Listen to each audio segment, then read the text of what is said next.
El vardı uzakta, bir dağın ətəyində. Uzaqlardan baxanda sükuta qərq olmuşdu. Yaxınlara gələndə qaynayırdı həyatı.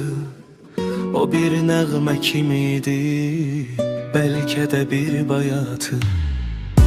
O bir ulu kəndidi, dağların ətəyində. Açmışdı qucağını həm sevincə, həm qəmlə. Qara buludlar gəldi bir gün onun üstünə. Düşmənləri çox idi, sarmışdı dörd yanını. Dayanmışdı qəsdinə. Onun nəğməsi vardı, onun laylası vardı. Onun dağları boynunda, yaşıl yaylası vardı. Orada, o yaylada, dağların arkasında, bir ağ qara köhlənin qaçışındaydı azadlıq.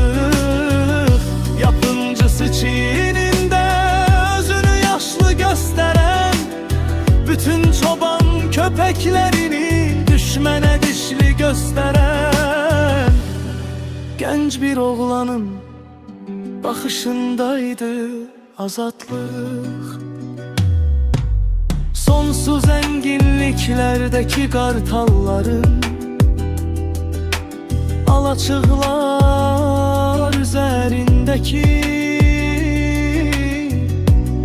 uçuşundaydı azadlık. Onu elimizden almağa, bizi çöllere salmağa. Nece düşmanlar var idi, silahları, desteleri var idi. Bizim kanımızı içmeye hazır xəstələri var idi. Bizdə ise silah yoktu, tüfəng yoktu. Dostlardan kömək almağa dinşen yoktu. Ama bizde ürək vardı, ciğer vardı. Vurdu mu düşməni, oturdan bilək vardı. Atıyla düşməni dağdan oğullar, itiyle düşməni dağdan